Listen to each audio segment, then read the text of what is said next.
العالمين جتي الله سبحانه وتعالى وي ان يتي الله سبحانه وتعالى دي الله موي تagde duule moƴƴere Allah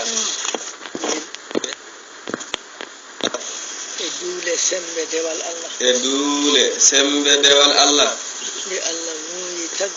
de Allah muuyi tagde ɗum e zamanu hokkere tawi ko hokkere to limanu billahi tawi ko hokkere to diine celluɗo tawi ko hokkere to kuccitgol e Allah tawi ko hokkere to laaɓal wonande Allah Allah tagi duule kulol Allah e dewal Allah e kuccitgol e Allah e laaɓal to Allah soggiri ɗum keneeli korsa makko faade e ɗen ɗon leyɗele gonde ɓerɗe men ñande heen e moƴƴere Allah ceerno wi e moƴƴere Allah tawa ɗeɗo duule koye ɓerɗe men koye leydi ɓerɗe men toɓata ñande tawi ko e leydi ɓerɗe men toɓata ñande heen ceerno wi en jettiri ɗum Allah ko enen goni toɓananoɓe o wi ko enen goni toɓananoɓe ko nanɗen ɗo ko koye meɗen wanjano o wi ko e meɗen wanjano koye ɓerɗe meɗen farano ko enen goni huccodiranoɓe wadde batte mum battini moƴƴere mum moƴƴini ciftorgol mum siftini kuccitingol mum huccitini heddi ceerno wi heddi ko tabidde heen kono en dañi o wi heddi ko tabidde heen o wi en dañi ceerno wi yettode wodani Allah nde Allah muuyi rokkude en waɗani en ni o wi oɗo jiyaɗo Allah ko jiyaɗo Allah so tawi ko maayo wonno so tawi ko jorol wonno so tawi ko weendu wonno juuɗe maaje fof enen ndendi heen maayo fof totti ko Allah tottuno yo tottu horendi e makko ko enen jeɗamo ko enen goni ɓeen ceerno wi wadde noon yettode wodani Allah ceerno wiiri ni ndeɗo jonde e ndeɗo dejre e keewal mum o wi so tawi keewal ngal e haajuji ɗi e beɗagol ɓerɗe e miijoji e caakagol haqqillaji ɗum fof haljinani en eni tawat immi koto Allah no o wiini ko Allah rokki ɗum so wonano ɗum o wi so wonano ɗum dente enen ndenda eɗen tawa heen kono wonani wa anno ha ñalawma hande ceerno wi ha ñalawma hande dente enen ndenda eɗen tawe heen ne kono wonani wayata dental ngal o wi dental ngal rendirani so wona Allah ella fo ala dental ngal meeɗa rendude o wi dental ngal meeɗa rendude so wona Allah ella fo ala so ella tawama ceerno wi so ella tawama eko Allah Allah jeyi ella kono Allah yaltat accira ella eko tawako o tawako ko noon woni aada Allah kala ko nodda to bange Allah so ella ari tawtorama tawa ko haajuji rewɓe e worɓe e darajuji e hollinade Allah yalta o wi Allah yalta accida ɓe ɗum accida ɓe ɗum dilla hen haɓe tampa dilla hen tawa Allah heɓata ko tawa Allah heɓata ko hen andete Allah heɓima e o wi hunde andete Allah heɓima e hunde ko renduɓe hen ɓe so gayni goto fof limanagal mum ɓamto to banggue Allah goto fof kulol mum Allah ɓamto to banggue Allah goto fof kuccitgol mum e Allah ɓamto to banggue Allah ande Allah dañama o wi ande Allah dañama e ɗum kono so ɗum dañaka ental e dental ngal wawi wonde fof Allah tawaka hen tinnoɗen no wini e kulol Allah ceerno ɓe tinnoɗen no ceerno wini e kulol Allah yettode wodani Allah ko nelanoɗo e ɗum o wi ko nelanoɗo e ɗum o haali ɗum kala nanowo nanino kala nunɗuɗo gonɗinino ɗum ha ñalawma hande noon o wi'ino mo haalda e ceerno Aliyu o wimo Aliyu ndeɗo hunde ko seeram ɓam gonno hen ɗumne kadi ko gonga seerembe makko gonno hen kanko ko fuuta o wonno ko ɗo o jangi ko ceerno hammeɗo sunna o tijaniya o ko ɗo kadi o jeeya sinno joni wonano seerembe makko gonno hen nden o yahata o ferata o tawoya sidil haji ali nden ko ɗo fuuta tan o wonano dental ngal wona ɗon kono on saha dental ngal ala ga fuuta ga Allah feññini ɗum koto Casamance ɗum ittimo fuuta tawoyimo toon o tawoyi seerembe makko ko toon o hawre ceerno Ahmad Baro gollodiri e makko e ceerno on wimo yettoyo ko woni toon koko an jeeyi ko an gollina ɗum kono noon tawanomo ga fuuta ga ha ande o wi ha tan ande kanko o jeeya ɗum sila haji ali jeeya ɗum ko nelaɗo Allah jeeyi ɗum neli hen sila haji ali de gasi o ittimo ga o nelimo hen de gasi watta e juuɗe makko arti madina o nelimo hen o wi mami won hen o wi kanko ceerno o woni hen minne hami yaha garon onon gonon hen jaron hen ñaamo jaron hen nano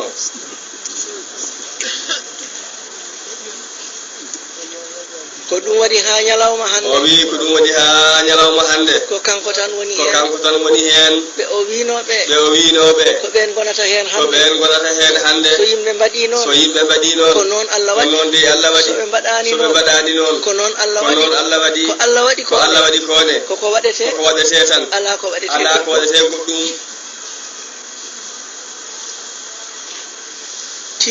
ceerno wi tinnoɗen moƴƴinen cuɓen Allah ene laaɗo muɗum no ceerno wini ɗacciɗen aduna e yimɓe aduna ko noon ceerno wi noon nelaɗo Allah wi noon Allah wi wonande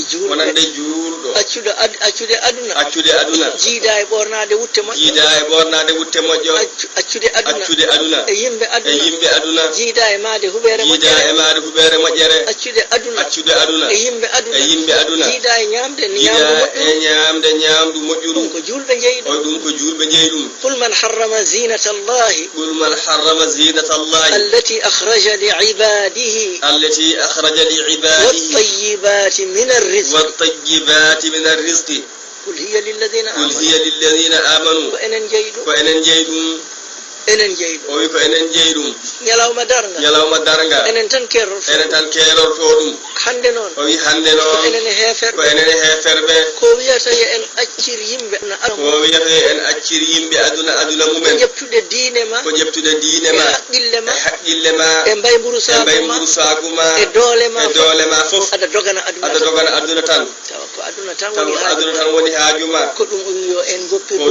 o wi yo en goppir ɗum yimɓe aduna ene woodi jeyɓe ɗum heedoɓe e ɗum gonana en e aduna he kono enen ɓeeɗo enen dental ngal kucciten tan e Allah kucciten tan e Allah se en kucciti e Allah ceerno wi so en kucciti e Allah en kuli Allah en kuli Allah en dewi Allah en dewi Allah en kaldi Allah en kaldi Allah en kedondiri en Allah kedondiri Allah en jabondiri en Allah jabondiri Allah en golli yamirore en Allah golli yamirore Allah Allah tagga aduna Allah tagga aduna ko mujjuno hen ko totta en tawa en tawoyani yo Allah non won ballo yo Allah non won ballo yo Allah won ballo yo Allah won ballo yo Allah won ballo yo Allah won ballo saw barkenelado Allah sallallahu ta'ala alayhi wa sallam barakati sheikhina bi barakati sheikhina Ahmad Tijani radiyallahu ta'ala anhu do halaluji ceerno ɓe jiiɗo haalaluji e dental ngal aduna o fo rendi ɗum oy ko aduna o fo rendi ɗum aduna o fo rendi oy ko aduna o fo rendi ɗum kono noon maayo koko werti no jiiruɗani koko werti ko ndiyam kono noon ɓulirde mum ina woodi ɓulirde mum ne woodi ene woodi ɓulirde mum ndeɗo hunde ɓulirde mum ko fuuta e fuutankoɓe ɓulirde mum ko fuuta e fuutankoɓe kala ɗo jiiɗane wertoyi ɓulirde mum ko fuuta e fuutankoɓe tawde ko noon ko enen jeeyi ka ɗo haala yettode wodani Allah o wiine kadi ko barke Cheikh Tidiane o habrine kadi ko barke Cheikhna Ahmad Tidiane tan kebirden Allah deyna andi ko gonga Allah deyna andi ko gonga Allah deyna andi ko gonga Allah deyna andi ko ɗum gonga Allah kadi ne jogori andinde en o wi Allah kadi ne jogori andinde en wonde fof ko barke Cheikhna Ahmad Tidiane so Allah haaji o wi so Allah haaji Allah ne jogori andinde en ɗum Allah ene jogori andinde en ɗum ha ganden ɗum sabu o wi sabu omo jogori feññinde dokke makko e moƴƴere makko e ɓural makko e laral fuuta sababu nde Cheikhna Ahmad Tijani radiyallahu ta'ala anhu ko jiiɗen koko fuɗɗi tan o wi ko jiiɗen hen koko fuɗɗi tan ɗon ɗo ɓesgu makko ɗon ɗo himme makko o wi ɗon ɗo himme makko ina huccite men ɓesgu makko huccitat e men tan ɗon ɗo ɓesgu makko ina hucciti e men dokke Allah banjule muɗum huccitat e men tan inshallah ta'ala yo Allah non won ballo yo Allah won ballo dille na dilla o wi dille ina dilla e sifaji fof e mbaadiji fof kono noon ndiɗo mbaadi ko mbaadi keeri ndi dental ngal ne huutoro ɗum e aduna o fof kala hen tawtuɗoɓe wayanoɓe mbayni en jii ko ndendata o wi en jii ko rendata daka to daka mawɗo en jii ko rendata toon dental ngal nan toon aduna o ina toon ko fotino dental ngal kono fofof ko goobu dental ngal ko sifa dental ngal haɓe jalta ɗon ko on ma'ana noon o wi ko on ma'ana noon woni e ɗiɗo dakaji ko tittingol o wi ko titingol ko ciftingol ko tindingol ko gandingol ɗum woni ɗiɗo dakaji ha wona o wi ha wona ɗiɗo haalaluji ko gownoɗen nande ko tawa ken huccodiraɓe eɗen nana ɗum ha joni tawa ken huccodiraɓe tawa kadi ko en huccodiraɓe ko ɗum waɗi ina siftore ene sifre nanen bandaji ɗi eɗen kuccodirno e makko tawa koye makko ina yana e becce meɗen eɗen omo haalda e meɗen becce ɗe na keewa hankadi o wirnima heddi konguɗi ɗi so en ndendi konguɗi ɗi ɗi nanne iwa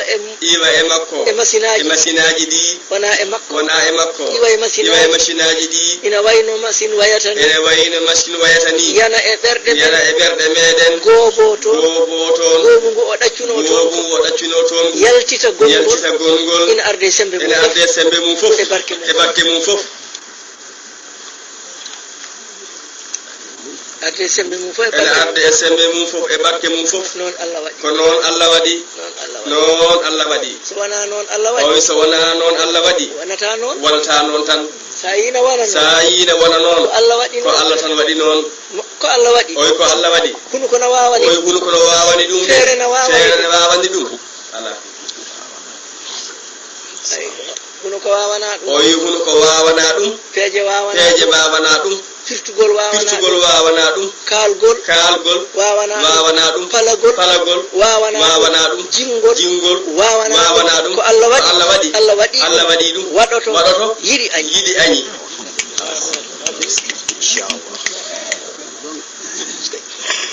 haalinane ha o gayni faman sha'a falyumin e banda he jiɗɗo yo gonɗin faman sha'a falyunkir jiɗɗo yo yeddu Allah waɗi ko waɗanno gasi allahumma salli ala rasulillahi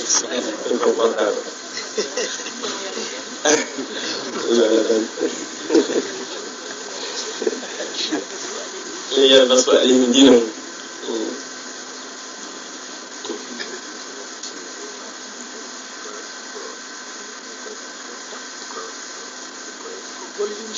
o yi ko gollinde ɓe diine maɓɓe bene ɓenne maɓɓe kedi ko dewal golloɓe ɗum de leñol diineji fof ɓe jogii cifol maɓɓe no jumol maɓɓe ni ko manata ko jumol ngol ɓe gandirte ngol ɓe manirte non ko kamɓe leñol fof leñol hen fof jogii noon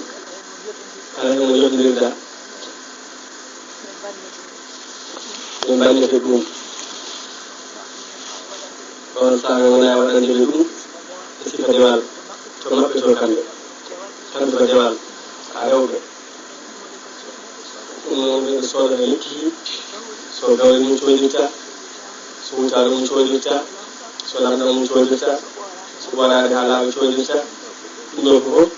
ko diine maɓɓe kamɓe ko dewal maɓɓe kadi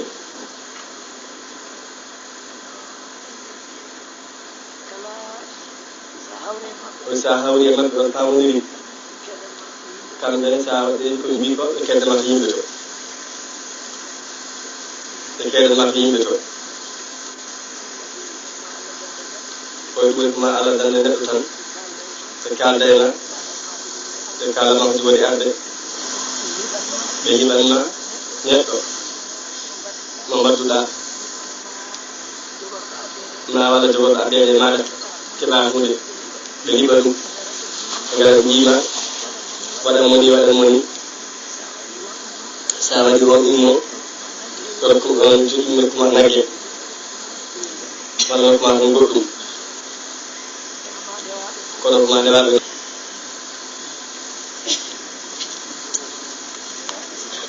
ma ndewaɓe sifa dewal to ene moyli hen Allah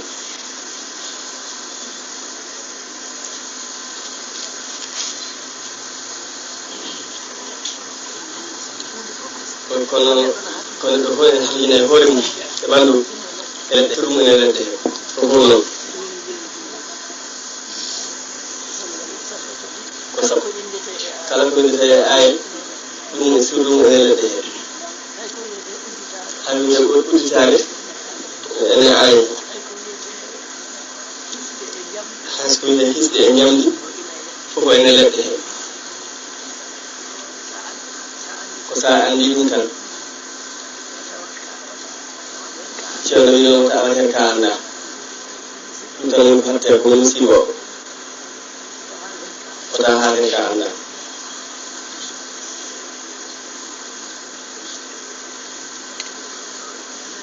e ya nanir noon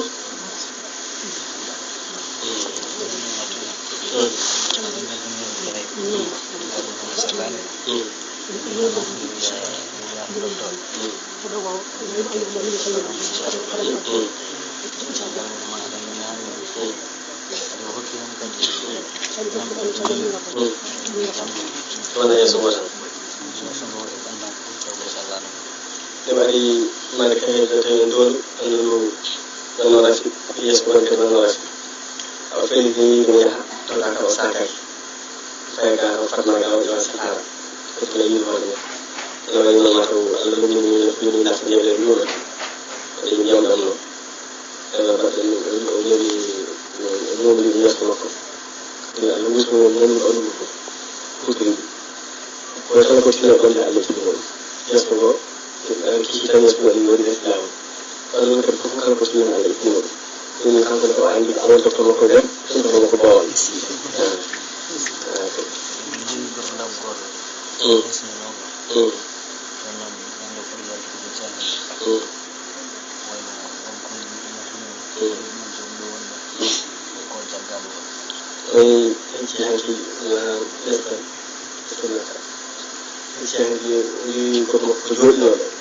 Allah kemana orang kaya berhincang, korban orang jod ni orang jod, masa orang yang berhincang ni Allah yang kerja ni kul yang ni ada orang berkerja ni mana orang kalau nggak jod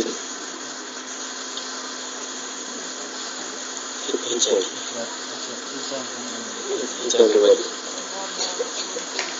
karena sungguh iya orang. Kunci, ya lebih jangan salah sekali dengan kesalahan tidak jadi Allah Taala.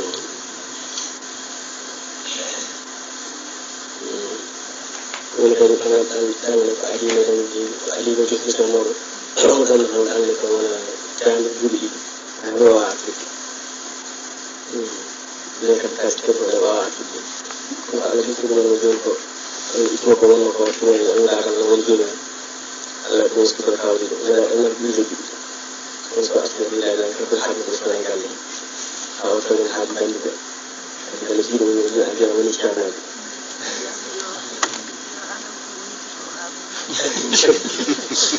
ya yang kita katakan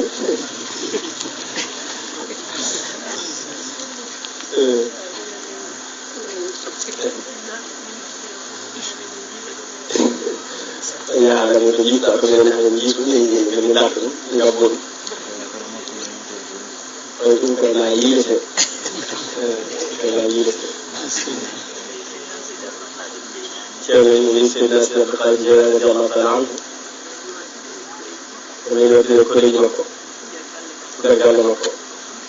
Apa yang dia tinggal lo, apa yang dia latih, macam, dia latih. Awak ada kalau punya kerja besar ni mungkin.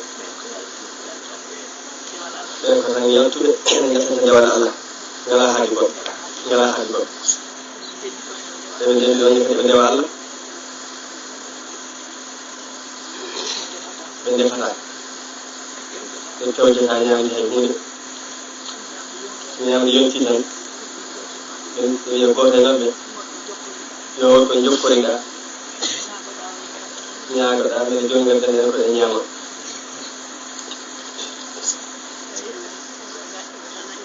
benar-benar ini makam syahud al-Jilani radhiyallahu anhu menjadikan martabat Allah ila mulu jo indal matan jokorong tan gandane nyam jango goddo yonte duade e kebagal don tan ngi woni hanon kam ceerno tawi do mo tawdi min ko fili ñamtude mabbe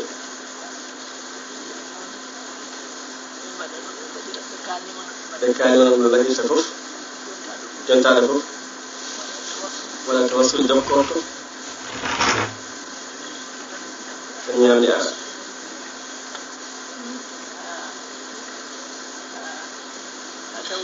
ha yontande are makko en kanko foti duwade hande minen ko ñaami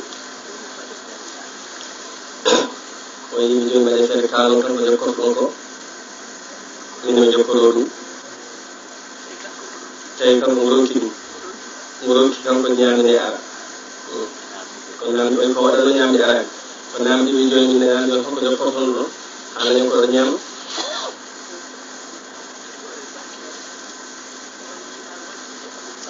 ɗon min koye batte wali Allah gomi Abdoul Qadir Jeylani koye battat makko tan ñaagoto Allah ko ɗum ñaami ndema de haala nde woni ɗon ceerno moyti jam jam o yalti o hoyti galle makko o tawi ronade toɗe ɓeede mattama neɗɗo ɓeeɗo koye mattama makko nayata kanko noon mo ronki dañde ko ñaami ana mo ronki dañde ɗum e mattama makko omo hesɓerde ɗum o watta ɗum nde mbimi ko kanko tan o andi wawata sabu o huccita e Allah o dokkoro hoore makko ko anotako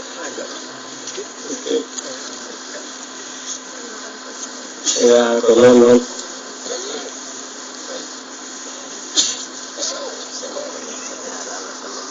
ceerno wilaɗo Allah sallllahu taala alayhi wa sallam o yarninoma kono o jokkorima to yesso bappañe makko seydna Abbas radiallahu anhu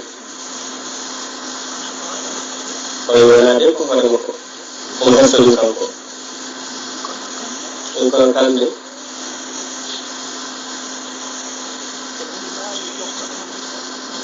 en mbawi jokkorade ɗum ɗo sawru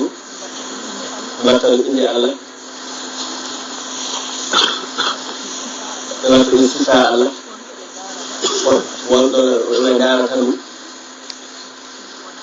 ɗum wonta ismullahi l-alam to ɓe daari ɗum to ɗum wonta ɗum toon ɓe jokkoroɗum toon inde nde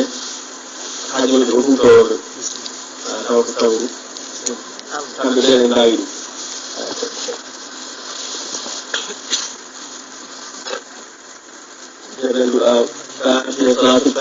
Allah nen seeñiri